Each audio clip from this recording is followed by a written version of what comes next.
Mesdames et messieurs, salut. Docteur Beka est de retour. Je suis l'expert chercheur en plan naturel, phytothérapeute, spécialiste en infertilité. Aujourd'hui, on va partager un thème. IST, MST. Qu'est-ce qu'une infection sexuellement transmissible? Qu'est-ce qu'une maladie sexuellement transmissible? Quelle est la différence? Comment reconnaître qu'on est victime de la syphilis, du chlamydia, de la gonococcie, du papillomavirus, du VIH, de l'hépatite, de l'herpès génital? Comment connaître l'infection ou la maladie sexuellement transmissible qui nous dérange sans aller à l'hôpital? Donc c'est une émission qui va vraiment vous intéresser. Ne zappez pas. Retrouvez-nous juste après cette transition. Cette transition, c'est autant pour vous de réveiller l'enfant, la jeune fille qui est en âge de puberté, le jeune garçon qui n'a que 16 ans, 17 ans, l'élève qui est en 4e, 3e seconde ou encore à l'université. Cette émission concerne tout type de public. Parce que l'infection ou la maladie, personne n'échappe à ces deux problèmes-là. Donc, restez scotchés, on se retrouve juste après la transition. C'est un génie, sans nul autre pareil. Sa connaissance des plantes est phénoménale. Son don pour la médecine naturelle est unique. Son talent immense à sauver des foyers de la stérilité, changer le cours de nombreuses vies et redonner le sourire à des familles. C'est une légende contemporaine. Le Dr Beka reste et demeure au service de votre santé par les plantes. De retour à l'émission Minute Santé, je vous ai promis qu'on devait travailler sur l'infection et la maladie sexuellement transmissible. Qu'est-ce qu'une IST? Qu'est-ce qu'une MST? Comme les initiales indiquent, une IST est une infection sexuellement transmissible. Une MST est une maladie sexuellement transmissible. Maintenant, vous vous posez la question, quelle est la différence entre une infection et une maladie? De façon simple, avec une infection, tu peux vivre toute ta vie. Avec une infection, il dit bien selon les recherches du Dr Beka. Je n'ai pas dit que c'est ce que le livre a dit ou qui a dit ou quoi a dit, non. D'après mes résultats. Avec une infection comme l'infection à la chlamydia, à la gonococcie, à la gonorrhée, je veux dire, herpès génital, papillomavirus, tout, tu peux vivre sans problème. Et les infections les plus connues, chlamydia, syphilis, gonococcie, herpès génital, papillomavirus, ces 5 infections sont les plus connues et qui ont des symptômes de base. Donc avec une infection, tu peux vivre sans problème.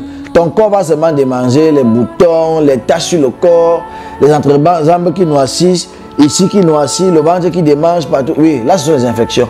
Mais quand on parle de maladies sexuellement transmissibles, pour moi, d'après mes recherches, j'ai conclu, j'ai condamné 2 que moi j'ai jugé de maladies. Hépatite et VIH. Pour moi, qu'est-ce que la maladie? La maladie est ce problème qui peut t'amener à l'hôpital, qui peut te conduire à une hospitalisation, c'est-à-dire on te donne un lit, on te suit de près parce que tu es en danger. Tu t'amuses, même tu décèdes. Suite de quoi? De l'hépatite ou du VIH négligé ou maltraité. Mais quand on parle d'infection, je suis gêné que quelqu'un mélange l'infection à la maladie. Quelqu'un dise que le chlamydia peut tuer, la syphilis ou la gonorrhée. Jamais. Quels sont les symptômes? Quand on parle de chlamydia, c'est très simple. Si tu connais quelqu'un, en face de toi, qu'est-ce qu'il fait? Il fait gratter son ventre. Ses entrejambes démangent. Ici est noir. C'est un problème. Voilà les 3 symptômes principaux de l'infection de la chlamydia. Quand on parle de la syphilis, tu vas voir, il y a les boutons qui sortent quand ils cassent. C'est un liquide comme l'eau qui sort. Ça peut être sur les mains, sur les pieds, surtout au niveau de l'appareil génital. C'est le rond-point. Donc, à partir du moment où tu casses le bouton sur toi et que c'est de l'eau qui sort, tu es victime de l'infection appelée syphilis. Si tu casses le bouton, c'est le sang ou le pus qui sort. Tu es victime de l'infection qu'on appelle la gonococcie. Si tu casses, rien ne sort. C'est-à-dire, tu appuies. C'est là, c'est une masse de chair. Ni le sang, ni le pus, ni l'eau. C'est que tu es victime de ce qu'on appelle l'herpès génital. L'herpès génital, c'est quoi? C'est une infection qui laisse des traces à vie. Des masses de chair qui se constituent. C'est-à-dire, à l'intérieur, il n'y a ni l'eau, ni le sang, ni le pus. Les boules de chair se constituent et se développent autour de ton appareil génital. C'est un problème. Pour couper, il faut un expert qui sait comment utiliser le fil noir pour te faire sortir de là. Maintenant, on va te couper les symptômes là physiquement. Mais quand tu es victime de l'herpès génital, on ne va jamais. Il n'y a aucun médecin au monde, qu'il soit moderne ou traditionnel, qui va te tester négatif. On va te suivre toute ta vie, mais tu seras toujours positif de l'herpès génital. On peut te faire partie des symptômes. Ce sont des infections incurables. Dès que tu as attrapé l'infection de l'herpès génital, tu vas vivre toute ta vie. Ce n'est pas comme l'hépatite et le VIH que beaucoup se battent à traiter là. Non. L'herpès génital, c'est l'infection incontournable. Donc, j'ai parlé des infections qui touchent le plus. Tous ont un symptôme commun, les démangeaisons. C'est clair, on sait ça. Mais, soyez curieux. Les boutons qui se constituent là, quand vous appuyez, si c'est l'eau qui sort, c'est la syphilis. Si c'est le sang ou le pus qui sort, c'est la gonococcie. Si rien ne sort, c'est l'herpès génital. Voilà les infections les plus connues. Papillomavirus, dans son tout, c'est quoi? Il vient et après, quand il part, il laisse des taches noires. Il faut trouver des cicatrisants, il faut trouver les produits cosmétiques, il y a tellement de travail dessus. Là, on parle des infections sexuellement transmissibles. Et comment est-ce qu'on attrape cette infection? C'est trop facile. De nos jours, tout est négligé. Je joue premier mi-temps. À la deuxième mi-temps, il dit mon maillot donne à l'autre. Moi qui ai transpiré avec un maillot qui était porteur d'une infection, à partir de la peau, tu transmets cette infection. C'est très simple. Moi qui suis allé faire je ne sais pas me mettre à l'aise dans un pot qui n'a pas été bien nettoyé. Quand tu viens t'asseoir sur le même pot, il est possible que tu... J'ai toujours expliqué que c'est vous les femmes qui allez nous tuer. Quand vous asseyez sur un pot, le vagin est complètement ouvert. Toi qui m'écoutes, sois réaliste. À partir du moment où les selles tapent l'eau qui reste toujours au fond du pot là, il y a ce qu'on appelle les remontées d'eau. Ces remontées d'eau tapent quoi? Le vagin qui est ouvert. Vous connaissez quelle est la vitesse du microbe qui court vers l'intérieur de votre vagin? Non. Le soir, le père entre, il récupère, il pas donner à la fille qui est dehors. Voilà la transmission qui va de gauche à droite et c'est très rapide. Voilà pourquoi on ne contourne pas les infections. Maintenant, tout le monde dit que madame, tu as un problème. Ça vient parfois pour t'expliquer là et après ça repart. C'est clair, l'infection peut venir, ça part, ça vient, ça part. Sauf que les infections sont souvent muettes. Si tu as un anticorps tellement puissant, il va venir, elle va venir, l'infection, et après elle va repartir. Sauf que là, c'est ce qu'on appelle les infections muettes. C'est en train de détruire à petit feu. Chez la femme, une infection peut te faire gonfler les ovaires, ça débouche les trompes. Chez l'homme, une infection peut te détruire le sperme. Chez la femme, quand tu veux saigner, l'infection peut te créer un mal de bas-ventre quand les saignements arrivent que tu ne peux pas imaginer. Tu as dit qu'on va te tuer au village, tu as les vers de femme, toutes les femmes naissent avec les vers dans leur ventre. Donc quand vous dites que j'ai le vers de femme, tu es né avec. C'est juste que tes infections sont allées déclencher le gars et le gars dit que non, il faut qu'il me défende.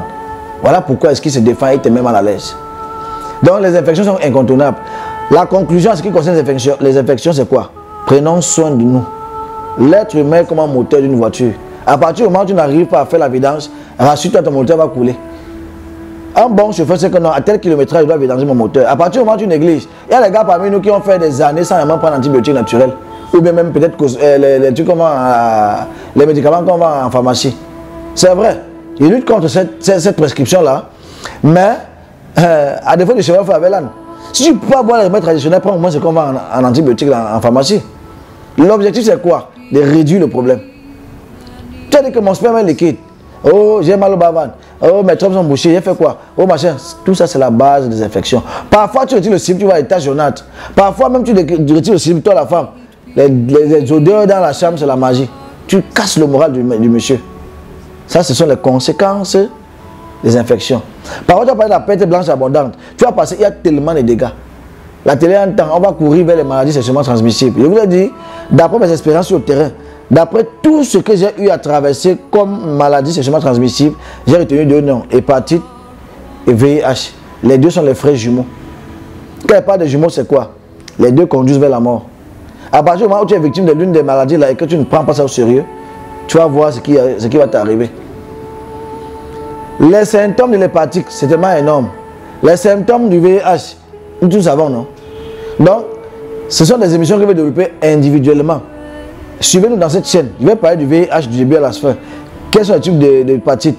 Quels sont les signes de l'hépatite? Quelles sont les méthodes de contraction? Comment est-ce qu'on attrape la maladie? Comment? On va travailler ça dans notre titre. Parce que l'objectif est de donner la différence entre les maladies et infections. Et c'est tellement long. Si on veut développer VIH et hépatite, ça va être très long. Suivez Dr Beka sur YouTube, tapez Dr Beka Cameroun, ou bien Dr Beka physiothérapeute. Vous verrez des centaines d'émissions que j'ai produites qui enseignent les populations, les jeunesses africaines et en particulier la jeunesse camerounaise. Bon, pour toi qui as un souci, qui a une question, voilà mes numéros bas de l'écran, tu peux appeler comme tu veux, quand tu veux. Et je vous ai toujours dit, Mes questions ou encore mes émissions ne sont pas forcément pour vous appeler chez Dr Beka. Non. Si on me remet seulement doigt, je ne pourrais pas moi les suivre. Ils sont tellement nombreux. Mon objectif est que vous preniez conscience et que vous compreniez que votre corps est net comme un véhicule, comme un moteur. Entretenez votre moteur, vidangez de temps en temps. C'est-à-dire, prenez les produits à titre curatif ou préventif. Que tu sois malade ou pas, c'est-à-dire, à titre préventif pour rien. Prends le médicament, tu bois, ça va pas te déranger. Bon, si tu sens les symptômes et que tu sens que ça passe, ça vient, tu vas trop fort. C'est en train de détruire à petit feu. Prends-moi les antibiotiques naturels, comme le Castou qui est distribué dans le monde entier. Bois, filtre ton sang contre les corps étrangers. Et puis tu vois comment la bonne mine va revenir. La forme va revenir. Parce que l'infection peut aller jusqu'à te faire maigrir. Il faut qu'on note ça. Donc portez-vous bien. Le fait de gratter là, c'est ça qui nous détruit. Hein? Voilà, je crois que le message est passé et retrouvons-nous très prochainement pour une nouvelle émission. Ciao. Ton héritage, c'est la santé.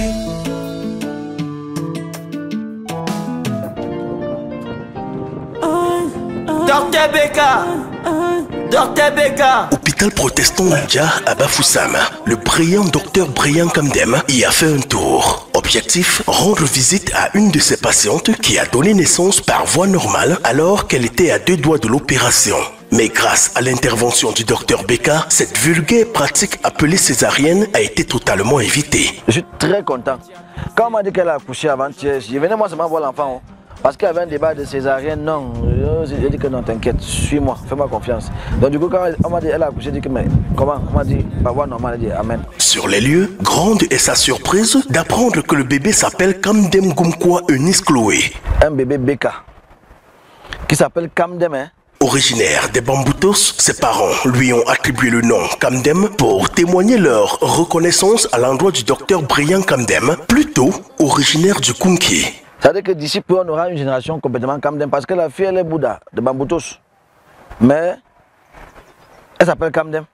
Heureux de voir s'étendre sa lignée, le docteur Beka prend sur lui de solder toutes les factures concernant le bébé Kamdem, son homonyme. On paye les factures. 45 500. 7 000, c'est ça ici. Quand je suis arrivé, je découvre qu'elle a donné le nom de l'enfant, Kamdem. Donc le père et la mère sont arrangés de donner le nom de l'enfant, Kamdem, qui est moi-même, mon bombo. Une fille, tellement contente, obligée de payer les factures pour solder sa sortie. Dr Beka. Après quoi, il la prend personnellement dans ses bras pour l'accompagner sa mère et elle jusqu'à leur domicile familial. Tu es un papa. Tu es un monument. Un monument. Vous avez vu comment on a essayé de régler les petites factures parce que nous sommes les jongleurs, on fait ce qui est à notre niveau. Plus Dieu va nous aider, plus nous aussi on va aider les autres. Tu as vu le bébé? Le soleil, voilà, elle confirme que la terre est sale. Vous avez plus le ventre, hein, maman. Allez, c'est la réalité. Sommet, je n'ai plus à présenter. Oui, papa, tu es tout simplement le meilleur docteur d'Afrique centrale. En médecine traditionnelle. Merci Seigneur pour tout ce que tu fais dans ma vie. Merci pour ce don que tu m'as donné. Ciao. Dr Beka. Dr Beka. Tu es un papa.